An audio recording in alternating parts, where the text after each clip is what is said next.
Hello, welcome back to my channel and to today's video, as I always tend to say at the start of every video. It's been a little while. I think it's been about 4 weeks since I last uploaded anything, and there's no one reason for it,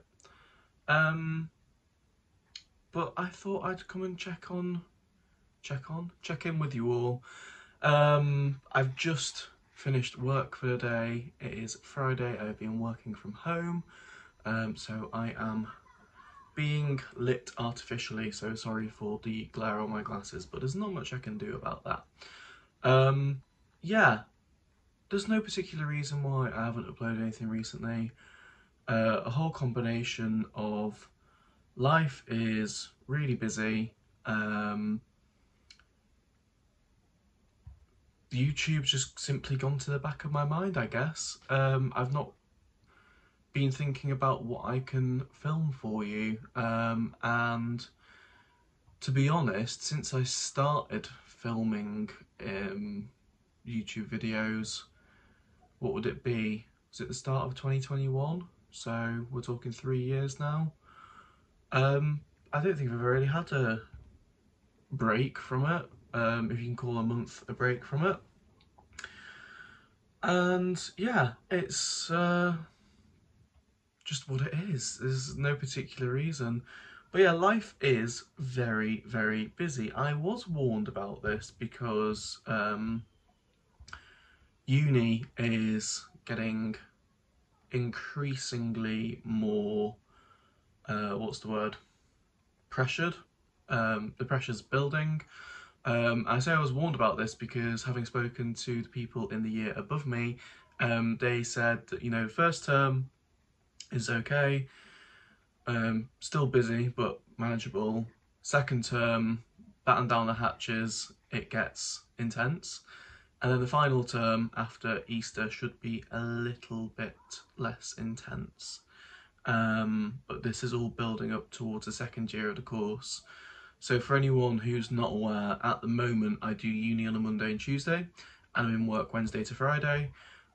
It is part of the course to be at work. It was a requirement. Couldn't have started the course without a job in architecture.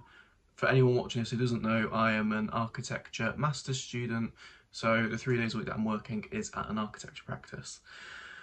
And yeah, so that's the first year, and you get credits for going to work. That's one of the modules. In the second year of the course, they don't advise that you work because it is more intense than first year. So we'll see how that goes when we get there, because, you know, money, still need to earn some money. That's a whole other story, and I can't really think that far ahead at the moment because there are too many variables. So yeah, uni is busy. So Monday and Tuesday I'm at uni, but both days are full days, 10 till 6, which I know, you know, it's slightly short of a work day, but they are full days of teaching. So there is no time in those days to get uni work done. That has to be done afterwards. So that is on evenings and weekends. And at the moment, at uni, I have got 3 modules running at the same time, 4 if you count being at work Wednesday to Friday. So one of them is a design project, it's a group project, and that is redefining queer living. That's the brief that we're working with. Every group in the year has a different brief. That's the one that we were given, and it's all about designing for elder care in the queer community. So queer being anyone that's not straight, basically.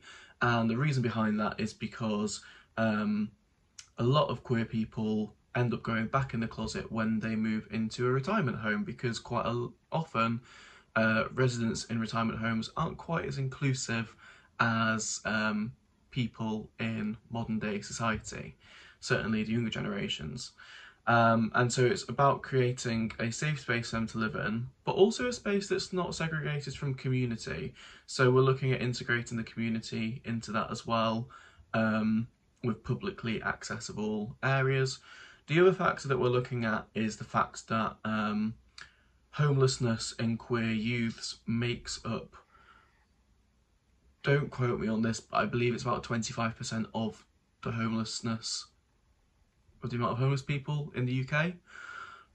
So that's another link in, is providing safe accommodation for homeless queer youths, and also the relationship between them and the older people. There have been various schemes, mainly in other countries, I think it's Sweden and Germany particularly, where younger people have moved in with older people to provide them with companionship and support, and in return they get reduced rents because, as we know, it's increasingly difficult for younger people to afford to live. The price of rent is crazy. Most people cannot afford to get on the property ladder. Obviously, as we know, I'm incredibly fortunate that I have been able to. But if I give you an example, when I was in Liverpool in 2020, I left Liverpool in 2021. Liverpool is a cheaper city than London, obviously, but my rent in Liverpool was less than half of what I'm paying in London now. And it's comparable in that it's a room in a shared house. Although in Liverpool, I had a living room, which makes a big difference, I'll tell you. Anyway, so yeah, that's the design project. And then, so that, we have a final review for that in 2 weeks, and then the final hand-in based on the feedback from that review is 2 weeks after. Alongside that, I have a research essay to write, which is what they call a practice reflection. So it's based on issues that we found in the industry through working in practice.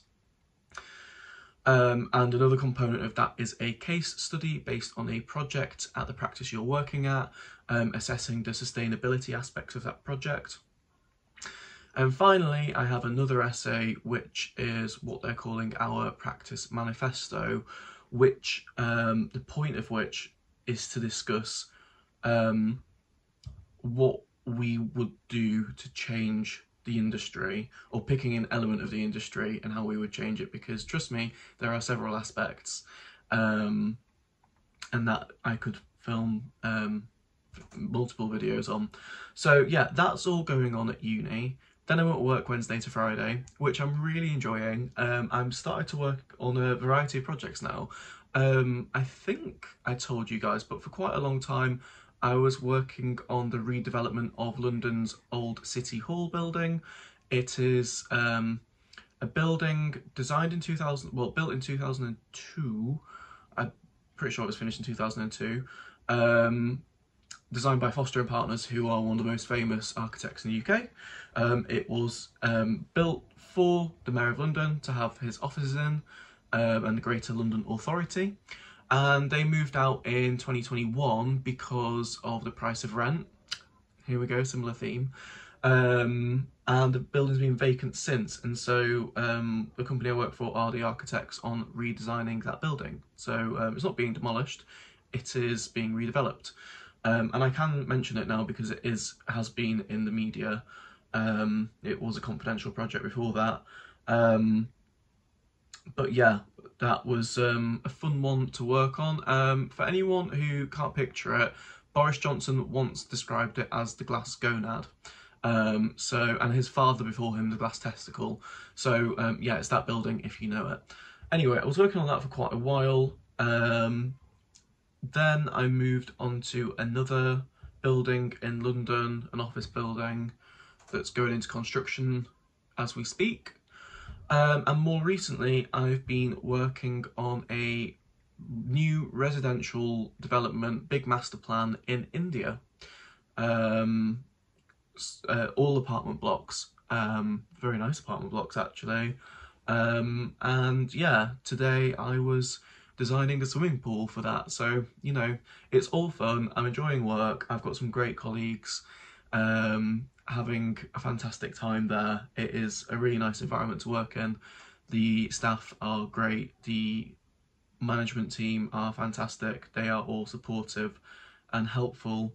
I was really scared when I got the job that it was going to be icy, corporate, you know, I'd be just a number on the system and be given all the horrible crappy jobs that no one else wants to do, like door schedules and designing toilets. But as of yet, I've not had to do either of that, so, you know, win-win. I've been getting some fun design jobs.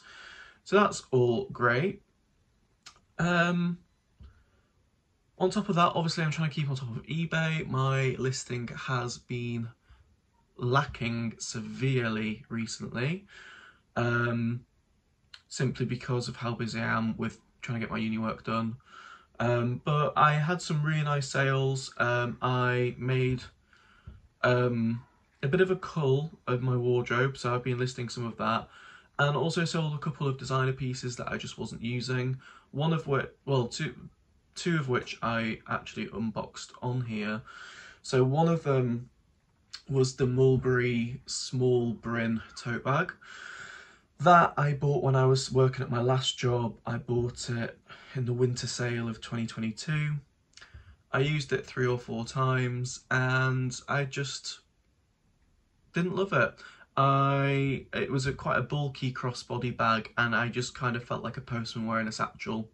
And as a tote bag, it didn't go on my shoulder, so I couldn't wear it like that. So yeah, I decided to sell that, and sold it for more than I paid for it in the first place, because I bought it in the sale, as I said. So that's great. The other thing is the Mulberry Lily tote bag, which I bought when I first moved to London. I absolutely loved the bag. Don't get me wrong, it was beautiful. I loved the design of it. That's why I bought it. Unfortunately, like the small brin tote bag, the straps just did not stay on my shoulders, and there is nothing worse than not being able to walk along without clutching onto a tote bag like that and having to hoik it up all the time, especially when it's full of shopping. And therefore I used it twice, and then it lived on top of my wardrobe for a few months. So I sold that as well and got back about 20 quid less than I paid for it. So both are wins. Really chuffed with that. Also sold a pair of Gucci ankle boots. They're still within the returns period, so you know I'm waiting with bated breath because I've not been left feedback yet. But I bought them from Vinted for £50 and I sold them for 225, so really buzzing with that. And on top of all of that, I also got a social life, which I prioritise because, you know, I don't know how long I'm going to be in London for. I'm in my 20s, you know, everyone says the most exciting years of your life. I've met loads of new friends, and I am really enjoying being able to get out and see people and hang out with people and go to nice places. So I am making the most of that. I'm still getting a social life, which is important. You know, everyone needs their downtime. I've also been home recently. I went home last weekend. That was lovely. I was able to stay until the Monday because I didn't need to be in uni until 2 o'clock on Monday, so I was able to get a late morning train from York down to London and be in uni for 2. So it meant I got to spend quite a decent amount of time with my family. Obviously saw my niece Maisie. She is so gorgeous and is developing a gorgeous little personality already.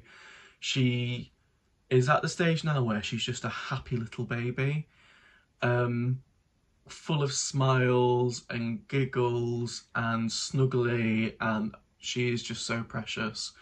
The past times I've been at home, she's either been ill, well, she's always been ill basically, because she was born with jaundice, then she had bad colic and reflux, and then she had a really bad cold over Christmas. So bless her, she went through the wars with that. But now, although she's still a bit snuffly, this cold seems to be coming and going every couple of weeks, she's really, really happy, really smiley.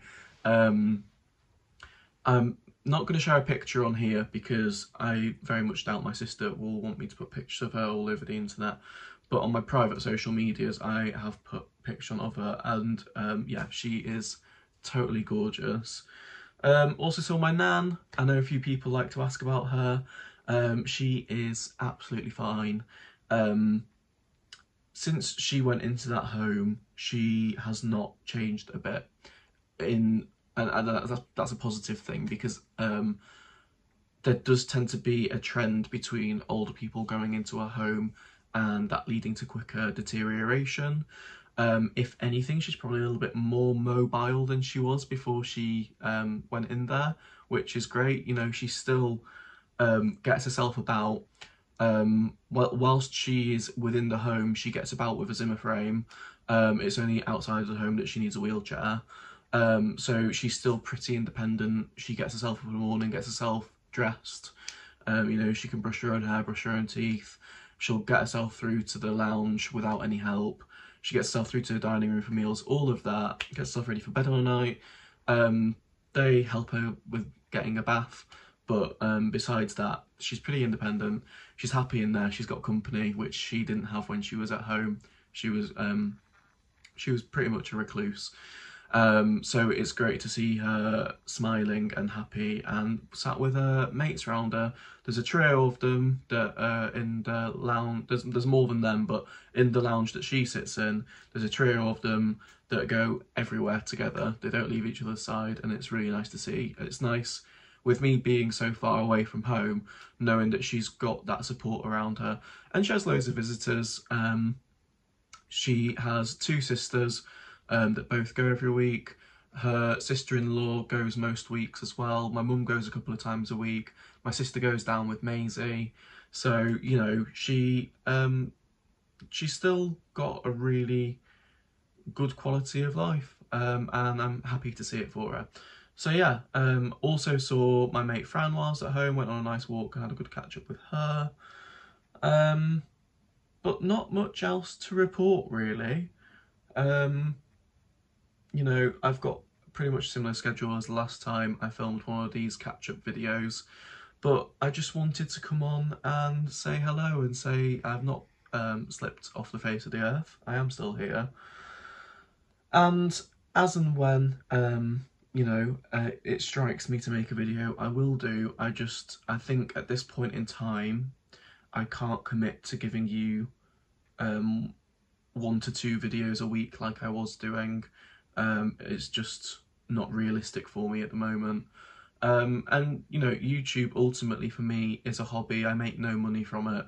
I'm not yet monetized, and I'm not mad about it either. Like, it is what it is. So therefore, you know, it is ultimately the thing that has to take the back seat when the pressure's on. And also, feeling under pressure to make videos makes me dislike making videos, and it's a hobby, so why would my hobby be something that I dislike doing? So yeah, I'm just taking any pressure off this at the moment, because I've got to concentrate on other things. But I just thought I'd come on to speak to you all and say that life's good at the moment. It's busy, it's hectic, got a full schedule. Yes, it is frustrating having to give up a lot of my evenings to do uni work, but it's the way it is, and it is all for my future benefit to become a fully qualified architect one day. So yeah, I've rambled at you for almost 20 minutes, so I will cut the video here. Hello to you all. I hope that you're all doing well. Feel free to catch up with me in the comments, and I'll see you when I see you, but hopefully not too far in the distant future. Hopefully soon is what I'm trying to say. Right. Speak to you later. Goodbye.